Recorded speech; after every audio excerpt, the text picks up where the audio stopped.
العلم هو النور الهادي والمفتاح لكل الخير، من يرد الله به خيرا في الدين يفقهه فيدري. تنزل بالعلم الرحمات، بالعلم تنال الجنات، وبه ترتفع الدرجات وتضاعف فيه الحسنات. العلماء يخشون الله إذ عرفوا آيات الله، فدلائله لا نحصيها فتفكر وتأمل فيها. أكرمنا رب وعلمنا، ومن العلم النافع زدنا، ومن العلم النافع زدنا.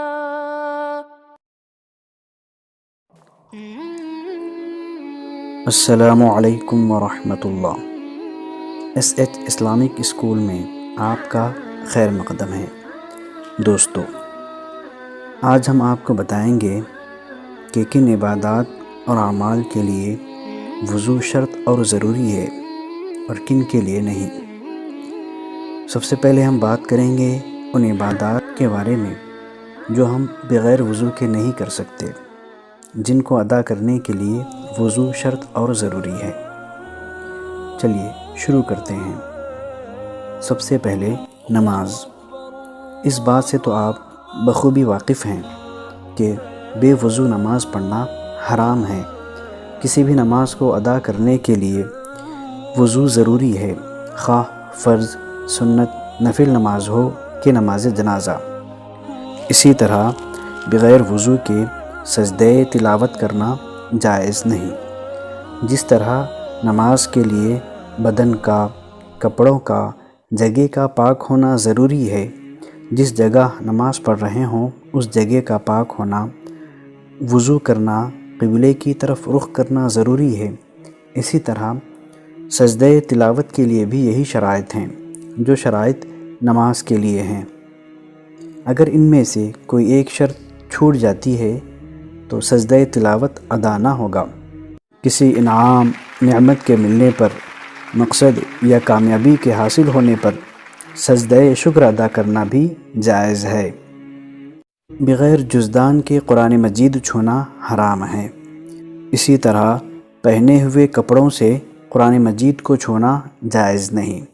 البتہ کوئی پاک کپڑا یا رومال پہنے ہوئے نہ ہوں، اس سے آپ قرآن پاک کو چھو سکتے ہیں۔ بغیر وضو کے خانہ کعبہ کا طواف کرنا جائز نہیں۔ دوستو، بیت اللہ شریف کے طواف کے لیے وضو شرط اور ضروری ہے۔ اگر کوئی شخص بے وضو خانہ کعبہ کا طواف کرے گا تو وہ گناہ گار ہوگا۔ تو دوستو، یہ وہ عبادات اور نیک اعمال ان کو ادا کرنے کے لیے وضو ضروری ہے۔ اس کے علاوہ جتنی عبادات، اعمال ہیں ان میں وضو شرط اور ضروری نہیں۔ بغیر وضو کے بھی ادا کیے جا سکتے ہیں، لیکن بہتر اور افضل یہی ہے کہ انہیں بھی باوضو ادا کیا جائے۔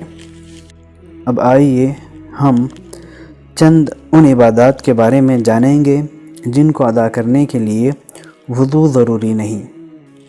بے وضو قرآن مجید سننا جائز ہے۔ اگر طہارت سے ہوں، حالت جنابت میں نہ ہوں، یعنی غسل فرض نہ ہو، بے وضو دیکھ کر یا بغیر دیکھے قرآن مجید پڑھنا جائز ہے۔ ذکر کرنا، درود شریف یا وظیفہ پڑھنا درست ہے۔ اسی طرح تو بے وضو جانور ذبح کرنا بھی درست ہے۔ کسی میموری میں قرآن پاک یا اسلامک کنٹینٹ ہو تو اس کو بغیر وضو کے چھو سکتے ہیں، اس میں کوئی حرج نہیں۔ اسی طرح ڈیجیٹل قرآن پڑھنا جائز ہے، یعنی موبائل یا کمپیوٹر میں قرآن مجید پڑھنا درست ہے۔ اس بارے میں مفتی صاحب کا یہ ویڈیو ضرور ملاحظہ فرمائیں۔ ایک انہوں نے کہا کہ یہ ڈیجیٹل قرآن پڑھنے کی کیا شرعی حیثیت ہے، تو اس میں پڑھنے میں تو کوئی حرج نہیں ہے۔ ہاں یہ ضرور ہے کہ حالت جنابت ہو تو زبان سے قرآن پڑھنا منع ہے، اب چاہے وہ نقش کی صورت میں ہو، کاغذوں پہ لکھا ہو، یا ڈیجیٹل ٹیلی فون وغیرہ سے آپ یہ کسی طرح پڑھ رہے ہیں، وہ منع ہی ہوگا۔ اور اگر آپ کا یہ ہے کہنے کا مطلب کہ جنابت تو نہیں ہے، بے وضو آدمی ہے، وہ چھو سکتا ہے کہ نہیں ہے، تو یاد رکھیے کہ ہمارے نزدیک یہ اسکرین وغیرہ کو چھونے میں کوئی شرعی طور پر قباحت نہیں ہے، کیونکہ اس پہ کوئی نقش ابھر نہیں آتے کہ آپ کا ہاتھ براہ راست کوئی قرآن کے اوپر لگ رہا ہو۔ اور اس کو منع کرنے میں نے یہ دیکھا ہے کہ بہت سارے لوگ ہوتے ہیں، آفیسز میں ہوتے ہیں، بہت سی جگہوں پر ہوتے ہیں، ٹائم ملتا ہے تو فضولیات میں پڑھنے کے بجائے موبائل نکالا، قرآن نکالا اور پڑھنا شروع کر دیا یا سمجھنا شروع کر دیا۔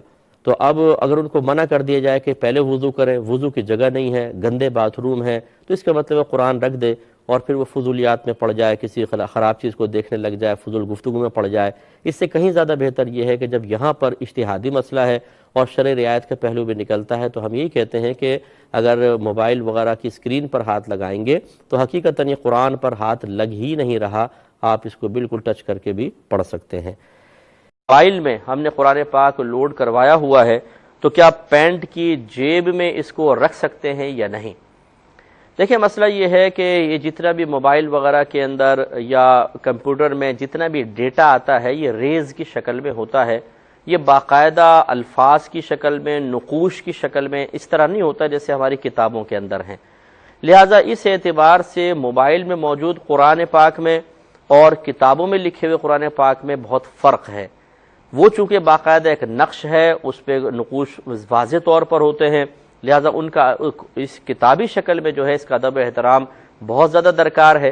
لیکن جو ریز کی شکل میں ہے حقیقتاً وہ تو جب آپ اس کو آن کرتے ہیں تو آپ کے موبائل کی مشینری اسے متشکل کر کے آپ کو دکھا دیتی ہے، ورنہ حقیقتاً اگر آپ پورا موبائل، جیسے میں بار عرض کرتا ہوں کہ آپ اس کو توڑ کر دیکھ لیجئے، کہیں آپ کو قرآن نظر نہیں آئے گا۔ تو لہٰذا اس کا اس قدر ادب درکار نہیں ہوگا جتنا کتابی شکل میں موجود قرآن پاک کا ہے۔ لہٰذا بہتر تو یہی ہے کہ اس کو پینٹ وغیرہ میں ایسے مقام پہ نہ رکھیں، ضرور ہم عرض کریں گے۔ اسی طرح واش روم جانے لگیں تو ذرا احتیاط کر لیں، لیکن اگر کوئی رکھتا ہے یا واش روم وغیرہ لے کے جاتا ہے اس خوف کی وجہ سے کہ باہر چھوڑ کر جاؤں گا تو کوئی چرا کر ہی لے جائے گا، تو اس میں شرعاً کوئی حرج نہیں ہے، یہ کر سکتے ہیں۔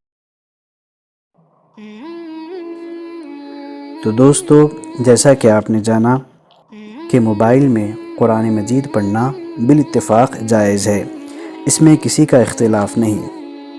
ہاں، اسکرین کو ٹچ کرنے اور نہ کرنے کے بارے میں علماء کرام کا اختلاف ہے۔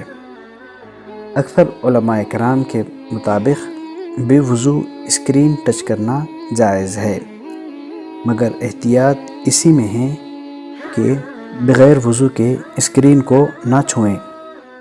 اگر آپ گھر میں یا مسجد میں ہیں، وضو کے لیے پانی موجود ہے تو باوضو قرآن مجید پڑھیں۔ ہاں، اگر آپ آفس میں یا سفر پر یا ایسی جگہ جہاں وضو کی سہولت نہیں ہے، آپ کے پاس کافی وقت ہے، تو اس وقت کو سوشل میڈیا پر ضائع کرنے کے بجائے موبائل میں قرآن پڑھیں، قرآن پاک کا ترجمہ و تفسیر پڑھیں، اسلامک بکس پڑھیں، تاکہ فون کا صحیح استعمال علم و عمل میں، دینی معلومات میں اضافے کا ذریعہ بنے۔